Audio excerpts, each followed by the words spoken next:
Breaking আজ নবম pay স্কেলের খসড়ায় স্বাক্ষর করলেন প্রধানমন্ত্রী হাসনাত আবদুল্লার করা হুঁশিয়ারিতে ১০ এপ্রিল থেকেই কার্যকর হচ্ছে পে স্কেল আরও বিস্তারিত থাকছে পুরো ভিডিওতে।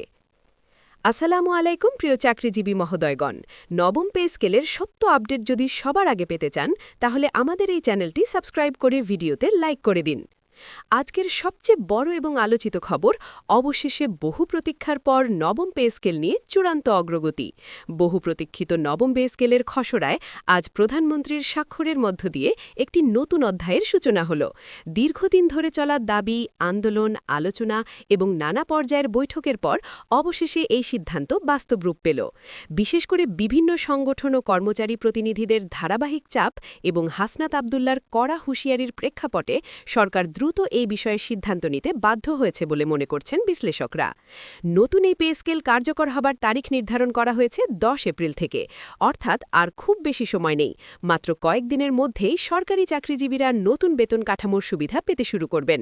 এই ঘোষণার পর থেকে চাকরিজীবীদের মধ্যে স্বস্তি, প্রত্যাশা এবং আগ্রহ সব মিলিয়ে এক ধরনের ইতিবাচক পরিবেশ তৈরি হয়েছে।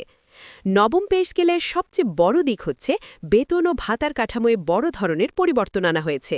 দীর্ঘদিন ধরে যে বৈষম্যের অভিযোগ উঠছিল, বিশেষ করে নিম্ন পর্যায়ের কর্মচারীদের মধ্যে, তা অনেকটাই কমানোর চেষ্টা করা হয়েছে বলে জানা যাচ্ছে।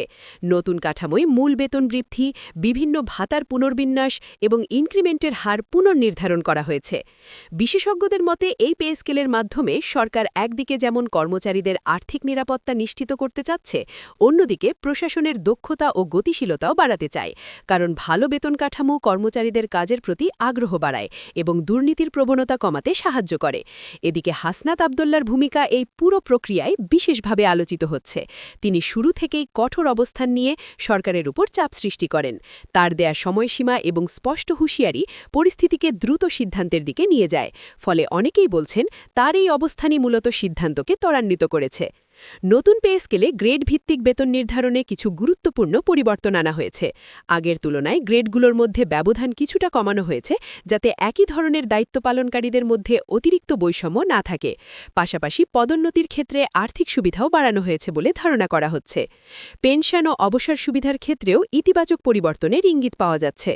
অবসরপ্রাপ্ত কর্মচারীদের জন্য বাড়তি সুবিধা যুক্ত হতে পারে, যা দীর্ঘদিন ধরে একটি গুরুত্বপূর্ণ দাবি ছিল। এতে করে বর্তমান কর্মচারীদের পাশাপাশি ভবিষ্যৎ অবসরপ্রাপ্তদের জীবনযাত্রার মানও উন্নত হবে। নবম পে স্কেল কার্যকর হবার পর সরকারের উপর আর্থিক চাপ বাড়বে, এটি অস্বীকার করার সুযোগ নেই। তবে অর্থ মন্ত্রণালয়ের সূত্রগুলো বলছে, বাজেট ব্যবস্থাপনার মধ্য দিয়েই এই চাপ সামাল দেওয়া সম্ভব হবে। রাজস্ব আদায় বৃদ্ধি এবং ব্যয়ের পুনর্বিন্যাসের মাধ্যমে এই অতিরিক্ত ব্যয় মেটানোর পরিকল্পনা রয়েছে। সাধারণ জনগণের মধ্যেও এই বিষয়টি নিয়ে আলোচনা শুরু হয়েছে। কেউ কেউ মনে করছেন সরকারি কর্মচারীদের বেতন বৃদ্ধি অর্থনীতিতে ইতিবাচক প্রভাব ফেলবে, কারণ তাদের ক্রয় ক্ষমতা বাড়বে। অন্যদিকে কিছু মানুষ আবার আশঙ্কা করছেন এর ফলে বাজারে মূল্যস্ফীতি বাড়তে পারে। এই পরিস্থিতিতে সরকারের জন্য সবচেয়ে বড় চ্যালেঞ্জ হবে ভারসাম্য বজায় রাখা। একদিকে কর্মচারীদের সন্তুষ্টি নিশ্চিত করা, অন্যদিকে অর্থনীতির স্থিতিশীলতা রক্ষা করা। এই দুইয়ের মধ্যে সমন্বয় করাই হবে মূল লক্ষ্য। নবম পে স্কেলের খসড়া স্বাক্ষরিত হবার পর এখন সবার নজর পূর্ণাঙ্গ গেজেট প্রকাশের দিকে, কারণ গেজেট প্রকাশের মাধ্যমেই সবকিছু চূড়ান্তভাবে কার্যকর হবে এবং বিস্তারিত কাঠামো স্পষ্ট হবে। কোন গ্রেডে কত বেতন, কী ধরনের ভাতা, কিভাবে ইনক্রিমেন্ট হবে, সবকিছুই তখন পরিষ্কারভাবে জানা যাবে। সরকারি দপ্তরগুলো ইতিমধ্যে প্রস্তুতি নিতে শুরু করেছে। হিসাব বিভাগগুলো নতুন কাঠামো অনুযায়ী বেতন নির্ধারণের কাজ শুরু করতে পারে যে কোনো সময়।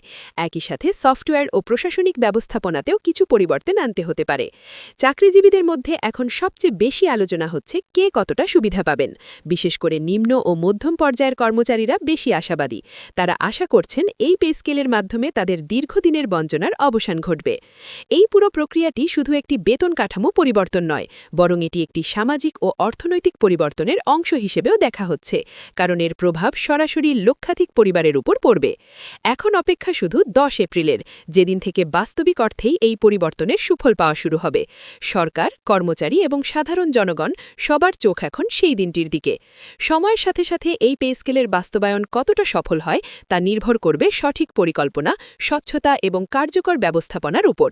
তবে আপাতত বলা যায় এটি একটি বড় পদক্ষেপ যা দেশের প্রশাসনিক কাঠামোতে নতুন গতি আনতে পারে।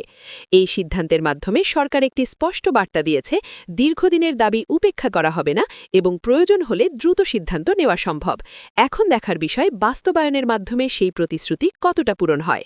নবম পে স্কেলের সিদ্ধান্তকে ঘিরে নতুন করে আলোচনার কেন্দ্রবিন্দু তৈরি হয়েছে।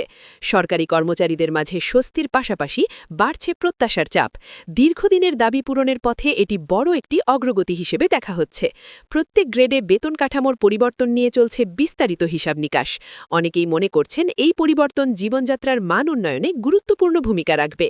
সরকার এখন বাস্তবায়নের প্রতিটি ধাপে স্বচ্ছতা নিশ্চিত করার চ্যালেঞ্জে রয়েছে। আগামী দিনগুলোতেই স্পষ্ট হবে এই সিদ্ধান্তের প্রকৃত প্রভাব কতটা বিস্তৃত হয়।